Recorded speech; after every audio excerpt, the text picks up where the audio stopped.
im grimi eb art ketzer. Daifen aden in karn eb marvut. Emir var emreis. Bow.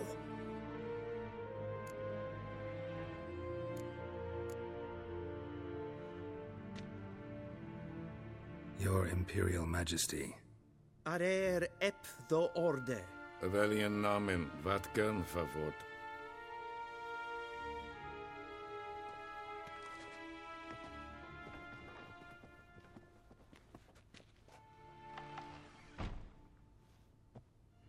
So many months at Foltest Court, yet you still haven't mastered the basics of etiquette. Know what they say? Can't teach an old wolf new tricks.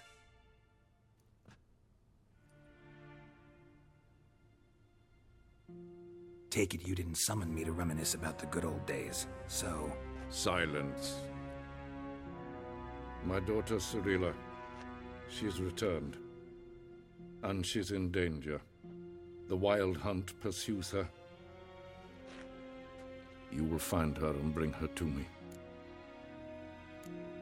Are you sure? Ciri left. Went far, far away. Do you believe I drag you here in the middle of a war to discuss a rumor? I think anyone can be wrong, even an emperor. I had forgotten how insolent you can be. I haven't the time to convince you, nor the desire, in fact. Yennefer will do that after the audience. How many men in your army? 20,000? 30? So why me? You know why. Because she trusts you. She trusts me, yes. So tell me why you're looking for her. Doubt it's about making up for all those lost years. For reasons of state, as always. Enough of this banter. You will agree regardless. If for no other reason than because I shall pay you. More than you customarily receive for a contract. Considerably more. Save your generosity for those whose homes your armies have razed. I'll do it for Ciri, not for your gold. Your motives do not interest me. Only results. Yennefer will tell you the rest. This audience is finished. Mererid! Take him to the sorceress.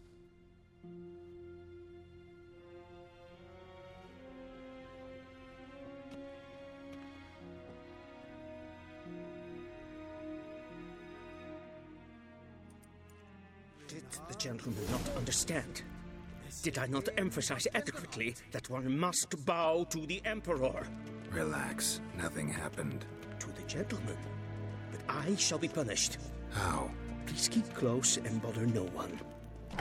We've had enough breaches of etiquette for one day. And it's past noon. Calm yourself. What? Do you know who you're talking to, soldier? I'm Herivard II, Prince of Elander. Not only am I Ja, wait here like nee. Tedde taghein en kalantnes of Voloisau. Eptusan? Mind if I interrupt? Why not join in instead? We're discussing neutrality. How difficult it is to preserve. Still worth trying. Because? Because there are few causes worth serving, even fewer men. Enough about that. Mind if we change the subject? So, talk to the Emperor. Why did he summon you? So not even you know. No. But I wager it's an ordinary witch's contract.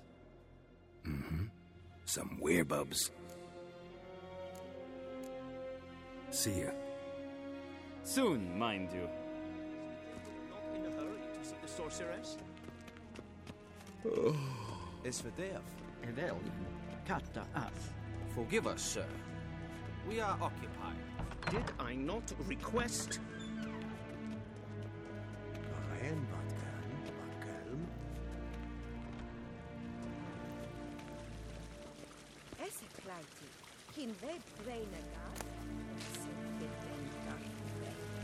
One false move and you will regret it.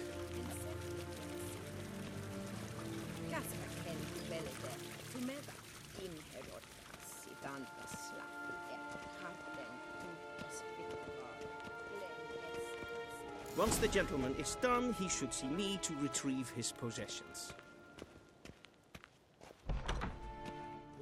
Yet. Yes? Then transcribe. The true authority in Novigrad is not the city council or the merchants' guild, but the Church of the Eternal Fire and the criminal underworld. At times it is difficult to tell the one from the other. They both display a similar ruthlessness and cynicism. Ah, what shall become of Temeria? A land where milk and honey once flowed. In what did she wrong the gods, that they should treat her so cruelly? The pearl of the north, to some she proved a galloping range for Nilfgaardian cavalry, to others. As a country it had survived 2 previous wars against the Empire. It was here the war's bloodiest battles were fought. It was in Temeria where the most bestial deeds were wrought.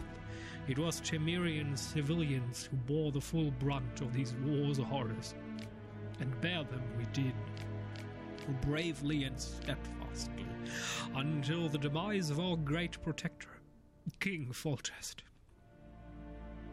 Then Providence turned its fickle face from Temeria. Murdered most treacherously, Foltest failed to leave Temeria, a worthy successor. And so all manner of cur soon fell upon her, tearing her apart like so much carrion. She had no more allies then. None remembered that we had once been the armor protecting the north from the designs of the mad dancer. He who had the gravestones of his foes pounded into a ballroom floor. A free and independent Temeria is no more. A dark-faced sun looms over her every rampart, yet we Temerians live on, and always will. As long as folk believe the usurper who took our beloved capital Vizima to treat as his property will forever peer over his shoulder in fear. For in the shadows lurks not one dagger, but the power of a nation of daggers, waiting to deal justice's blow. Please wait, Your Excellency. Falling behind. Royal lineages of the north.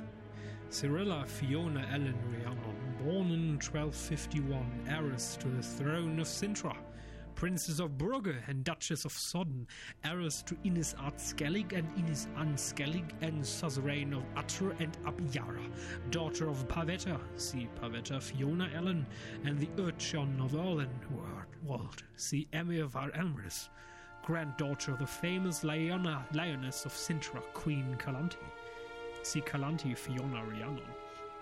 This might be a spoiler for you if you've just watched the Netflix series. I mean, you did realize there was an emperor, and it was Cyrilla's father, but Ciri is like Kaboom, the daughter of the emperor. That's like, damn. A shipwreck occurred during a journey from Sintra to Skellig, which took the lives of the Urchin and Pavetta. Cyrilla's further upbringing was then entrusted to her grandmother. In 1260, afraid of the looming Nilfgaardian threat, Queen Calanthe sent Cyrilla to the court of King Erwyl, see Erwyl of Verden, where the heiress of Sintra was to marry the heir to the throne of Verden, Prince Kistrin, see Kistrin of Verden. Though allying with Verden and gaining the aid of that realm's army was at the time Calanthe's top priority, no marriage ever occurred, and Cyrilla returned to her grandmother's court. In 1262, 2 years later, during the so-called Sintra massacre, Cyrilla went missing. And our story began. You know what? I'll write the report myself. You'll need only prepare a clean draft. In triple.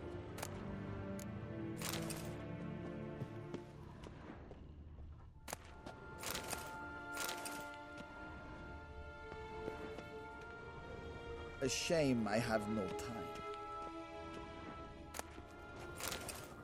A portrayal of the elder races. What is a non-human? The answer is simple. As the very name suggests, it is something which resembles and yet nevertheless is not a human, although it walks on 2 legs, has a torso and a head, and arms, speaks a tongue similar to our own, and dresses in similar attire. It all the same has more in common with base beast than noble man. Dwarfs are like moles. They feel best underground and avoid direct sunlight. They like to live in filth, forever smudging themselves in mud and slime. They love everything that can be found within the rock, the earth, metal, minerals of all shape and color. It is also said that, like their kindred moles, they feed most readily on worms, roaches, and other night crawlers during Aula want to know your location. Halflings, for their part, Frodo as well, are more reminiscent of gophers, fat, lazy, and loud in their typical rodent way. Their mind are filled only with thoughts of food and drink, which they steal from other, nobler beasts and greedily scroll away in their hovels. They are marked by cruel craftiness. You could be dying of hunger and they would not share a meal with you. You could be howling from poverty, and they could be swimming in gold, and yet they would still fleece you to the last crown. You could do nothing but good to them, and they would still stab a knife in your back. Of course, that's not at all... Yeah. Elves, in turn, seem related to the birds of prey that dwell in far-off Sericania. They care most for colored feathers. They would most readily spend all day staring at their reflections in the water and singing their own praises. They are so awash in self-love that they no longer feel any desire towards members of the opposite sex of their own species. Their appearance, unquestionably pleasant to the eye, is highly misleading, for they are extraordinarily cruel, and any who judge them by looks alone they first dupe and then kill in cold blood. The best proof of this? The so-called Scoia'tael, bandits that claim to fight for freedom, but in truth only long to kill humans. Of course, judge an entire species by the worst group that you can find. That's a genius idea, and a convenient one. All these vile so-called elder races are, to our great fortune, slowly dying out. Joy fills the heart of every right-thinking man at the thought that his great-grandchildren will never know them, that in their day dwarfs, halflings, and elves will be mere fairy-tale characters used to scare young, impressionable children.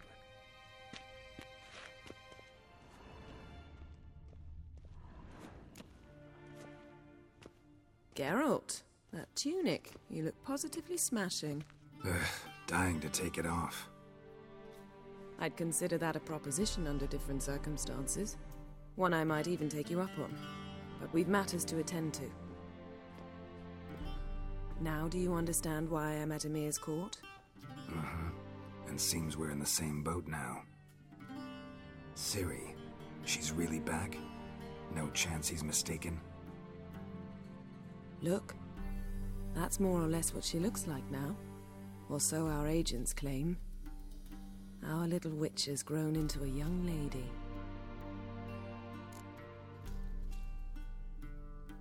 How about that? She's grown up? It's been years since you trained together at Kaer Morhen. A great deal has changed. You haven't? Not a bit? I missed those awkward compliments of yours. But let's focus on Ciri, all right? Right. Emir said the Wild Hunt's after her. I'd find that hard to believe before what happened yesterday. How did they track us down? Because of me. You see, I've spent months searching for Ciri, using locating spells, haruspicy, geomancy, anything, really. I knew the Wild Hunt might sense it, perhaps even find me, but I thought I'd tricked them. Well, guess you were wrong. I've sensed them on my trail, hunting me, for some time. If not for you and Emir's soldiers, they'd have gotten what they were after. I can't risk another encounter like that. It's time to put away the magic, turn to more traditional methods. to the best tracker I know. You must find her, Geralt, before the Wild Hunt does. The Wild Hunt? What could it want from Ciri? I've no clue, Geralt. Might have written them to ask, but I don't have their address. I know as much as you do. It must be about her blood. Her gift. As for what the Hunt wishes to do with that gift, I'd prefer not to think about it, really. So where's Ciri been seen, exactly?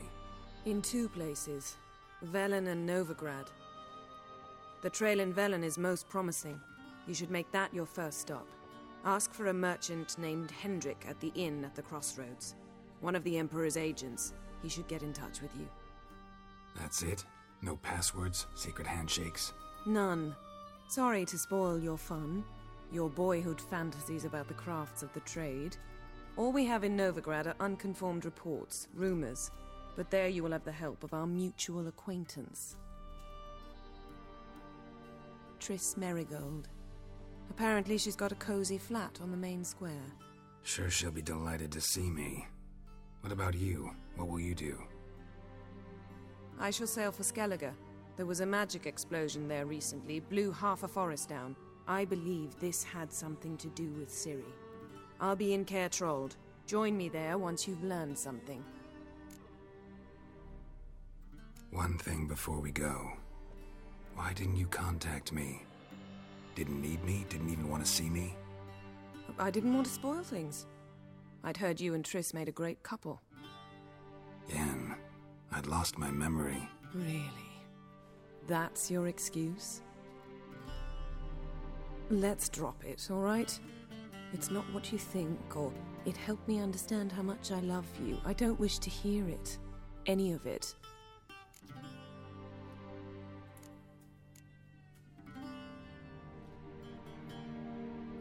Guess this means we need to split up again. Not my preference, but I understand. Clock's ticking. It is indeed. So why don't I teleport you to Velen, get you there at once? Not gonna happen. I'll go on horseback, as soon as I can get changed. Have it your way? Oh, and you really look quite dashing in black velvet. Think so? Maybe I can have some of my armor lined with it. Good luck, Yen. Same to you. And if you wish to learn what's happened in the world while you and Vesemir roamed the wilderness, talk to Ambassador Vaatra. That's him over there. And Geralt, I know it's wartime, but try not to be a hero, all right? Just check those leads and come back to me, in one piece. I shall be waiting.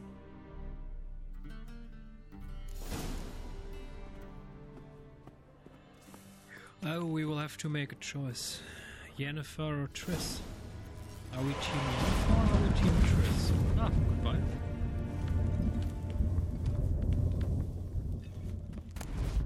She who knows. Folk say they were for at first. The mother, she who knows, the Lady of the Wood, came here from a faraway land, and since she suffered terribly from loneliness, she made 3 daughters out of dirt and water.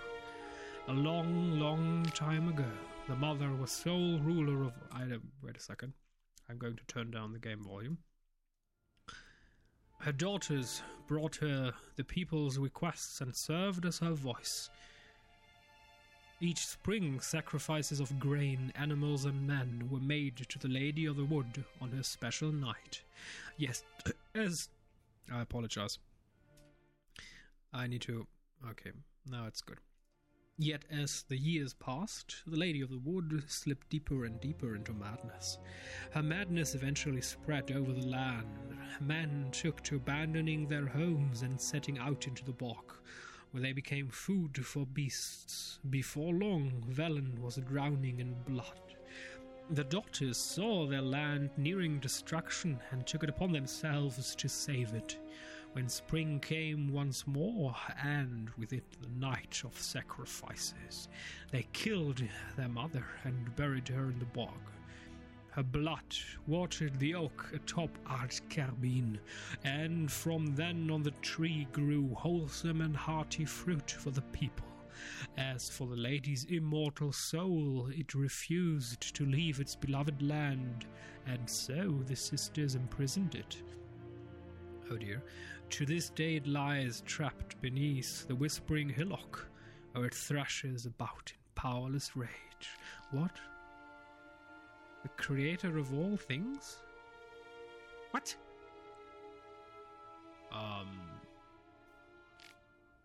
Okay. Royal Lineages of the North, we had that already, right? Yeah. Sword for Witch. We also had that already.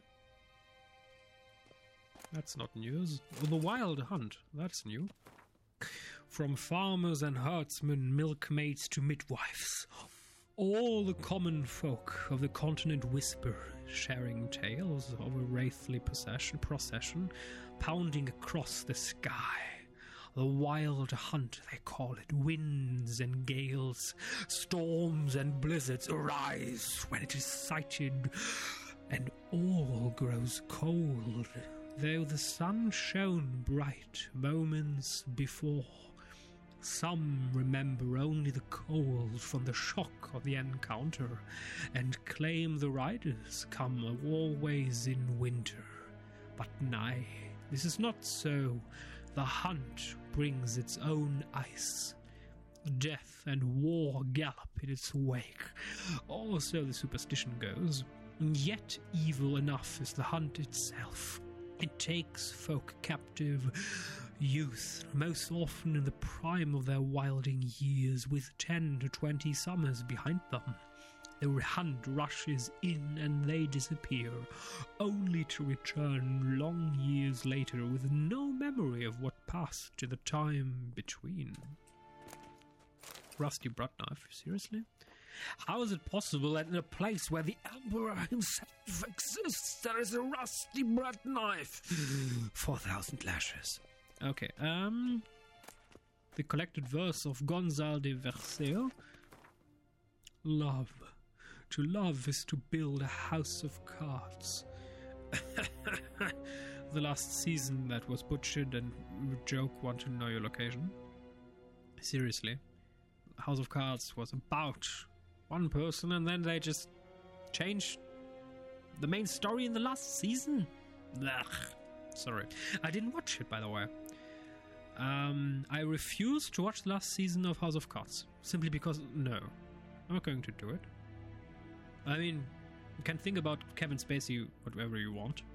He might be evil. I'm still not sure. I believe he was not yet sentenced to imprisonment. But he's a good actor. Damn, he's a good one. Maybe he was able to play an evil president because he is evil. So he played himself, really. That makes it easier, but I don't know. I don't know him personally. I know only what others have said. Or play a game of chess. But one wrong word or ill-thought move and you must start it all afresh. Tide. Whenever I watch the tide recede, cold coils of fear grip round my heart. Will the seas sneak back, calm and sure, in the dark of night as they have before? Or will they stay on distant shores, leaving crushed shells and washed-up dreams as memory of serfs of yore? Yeah, I butchered that one. Last wish. Human life requires 3 things for its sustenance: food, drink, and gossip. It is thus no wonder that no matter where I travel, be it icebound, Povis, or evergreen to sod, everyone asks me about the passions that bind Geralt and the sorceress Yennefer of Vengerberg. As a man both cautious and discreet, I refuse to betray their secrets, with one important exception. The history of their first encounter is so extraordinary, so romantic and moving, that it would be a veritable crime to hide its light beneath a bushel basket. Indeed, had I not witnessed these events in person with my own eyes, I was there. I would never believe there was room in our grim and dark world for such fantastic marvels. It all began when Geralt and I were feeling a bit peckish and, unburdened by heavy coin pouches, decided to fish our supper out of a lake. No bites were to be had, but we did not leave empty-handed. My hook snagged quite a lovely little pot. Oblivious to my friend's warnings, I opened it, and in doing so freed a powerful djinn. Without giving it much thought, I set about proclaiming my wishes. Before I could get to 3, however, the djinn, irritated, I see now in hindsight, at being issued demands so soon after waking, began to throttle me. Geralt was able to drive him off, but I was left in a sorry state. I acted, the Witcher told me later, as though under the influence of a curse. Clearly, the help of an expert in the magic arcana would be needed. It was our good fortune that Jennifer of Vengerberg happened to be staying in a nearby village. Geralt went to her to ask that she heal his best friend, who also happened to be the brightest star in the North's poetic firmament. I'm writing about myself, right? Jennifer, however, was more interested in the djinn, which she wanted to trap into magic servitude, than in its victim, and it should be said, playing the Witcher like a well-strung mandolin. Interesting, so they basically just showed that story in The Witcher and the Netflix television series. I'm not sure, is that story from the books? Is this story legit? I haven't read the books yet. I'm going to, but first I have to read Terry Pratchett's books. I wanted to read all the Narnia books. I wanted to reread Lord of the Rings and the Silmarillion. I also need to finish The Expanse. I'm currently at the 5th book.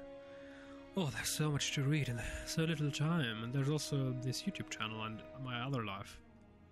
Damn. Alrighty. Yet, rather than grow angry at being used in such a calculating manner, he fell white head over muddy boots in love with her. What happened then? Oh dear. Well, I won't go into the details. Suffice to say that Yennefer's plans hardly delighted the djinn, and without his cooperation, she proved unable to tame it. The sorceress would surely have met a tragic end, and taken all of Rind along with her, had Geralt not rushed to rescue. For once, he did not need to draw either of his blades to send the djinn packing. He had but to pronounce the third and final wish. He could have asked for anything, wealth, fame, power, but instead he asked the djinn to bind his fate to that of the arrogant yet intriguing sorceress from Vengerberg. Julian Alfred Pankratz, Viscount of Lettenhove, born 1232, award-winning poet, playwright and troubadour. Frequent performer at the courts of Niedermir, Visimir, Wenzlaff, and many other nobles and notables. Alumnus of Oxenford Academy. Okay. Lunar Shards. So, we've read that before. And Cavalry Boots, Timber, Blunt Cross... Oh, Superior Beast Oil. Nice. Alchemist Powder, empty bottle. We don't need an empty bottle. Empty bottle... Okay. I guess we're done here.